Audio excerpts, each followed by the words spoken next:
하나, 둘, 셋. Un an. Ça fait déjà un an. Un an dans lequel je suis rentré de ce long périple. Et pourtant, j'ai l'impression que c'était comme si c'était hier. Ouais, j'avoue, sans son, ça fait dramatique. Musique ou...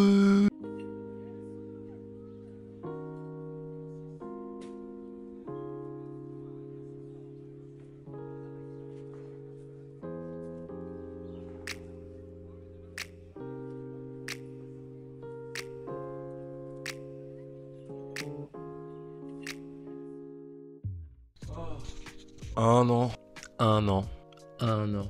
Pour ceux qui ont vu la dernière vidéo, vous savez à quel point j'ai mis toute mon énergie et...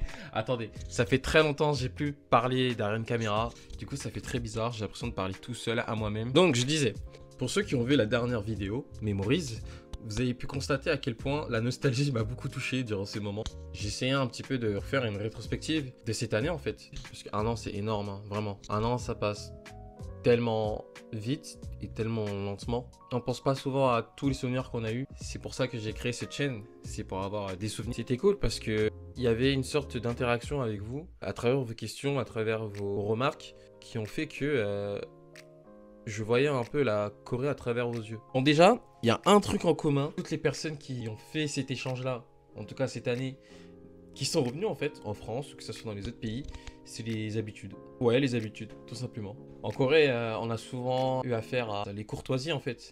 Le fait de se prosterner devant des personnes âgées, le fait de changer de façon de parler, un peu comme le tutoiement et le vouvoiement, mais fois 1000. Vraiment, imaginez un peu le truc. Fois 1000 comme... Ok, je vous raconte. J'arrive à l'aéroport, ma mère me récupère en voiture et on arrive directement à la maison. J'arrive, je suis triste, je fais Séoul-Sevran. Puis là, je sors. Et je vois une voisine qui est assez âgée, je fais la salutation, etc. Sauf que moi qui reviens de la Corée du Sud, qu'est-ce que je fais? Vous imaginez même pas la réaction de ma mère et de ma voisine à ce moment-là. En vrai, je peux comprendre. On n'est pas habitué à voir quelqu'un se prosterner pour... J'ai mis du temps en fait à faire partir ce truc-là. En fait, dès qu'il y avait une personne âgée, je sais pas pourquoi, c'est devenu un réflexe en fait. C'est devenu un réflexe. Et petit à petit, ça s'est transformé en ça là, en hochement de tête. Il y a aussi la manière de me servir, la manière de servir de l'eau, la manière de boire. Il y avait un truc aussi. La bouffe. La bouffe. Là-bas. Vraiment, hein, dès que je suis arrivé en France, le premier truc que j'ai fait, vraiment, hein, le premier truc que j'ai fait, c'est que je me suis pris un kebab et un verre de vin.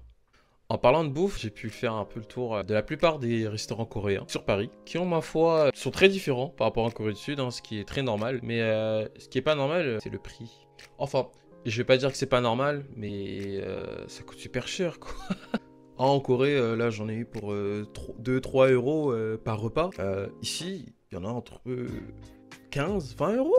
On n'empêche, c'est quand même assez bon, même si le prix est assez élevé. Mais il y a que 2 restaurants dans lesquels j'ai vraiment eu la vibe de la Corée. Le point positif, c'est qu'il y a des Korean Mart un peu partout en France. On peut retrouver un peu de tout, hein, la mion, du soju. Mais en vrai, il y a de quoi faire. Il y a de quoi cuisiner des bons plats coréens. Vous avez la flemme d'aller au resto. Le plus gros truc aussi qui m'a manqué, c'est le fromage. Le fameux fromage. Parce que le fromage en Corée du Sud est assez différent. C'est pas le même fromage que la France. C'est pas ce même fromage qui a été fermenté, qui a été fait, qui a été fabriqué en fait dans nos contrées françaises. Il y a un truc qui m'arrive souvent, vraiment à des moments très très random, c'est ce pic de nostalgie. Ce pic de nostalgie là qui apparaît vraiment à un moment où on n'y pense pas. En fait, c'est comme si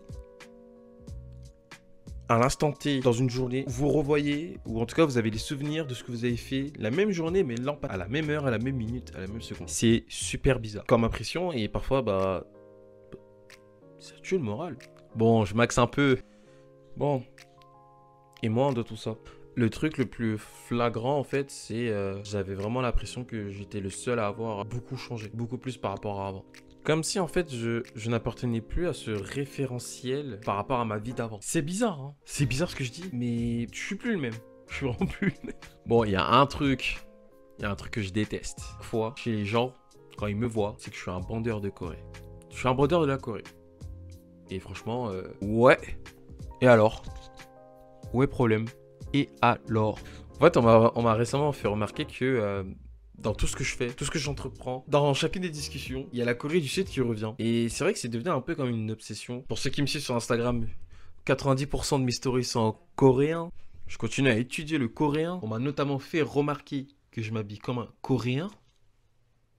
Bref. Au-delà même de mes perspectives de vie qui ont changé aussi, je continue toujours à apprendre le coréen. En passe d'un an, je me suis amélioré. Et il y a un but que j'essaie d'atteindre d'ici fin 2024, fin 2023 d'abord. C'est obtenir le TOPIK niveau 1 avant la fin 2023. Le TOPIK, c'est un examen coréen, un peu comme le TOEIC, donc qui est l'équivalent de l'examen en anglais. Généralement, en Corée du Sud, tous les 3-4 mois, il y a au moins un examen. En France, il n'y en a que 2.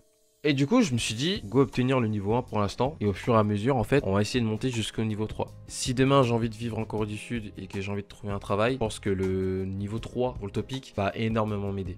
Aujourd'hui, je suis assez content de tout le chemin que j'ai pu faire. Demain, si je vais en Corée du Sud, je serai capable en fait de me démerder tout seul. Là, le voyage en Corée du Sud m'a permis en fait de découvrir cette passion de découvrir de nouvelles choses.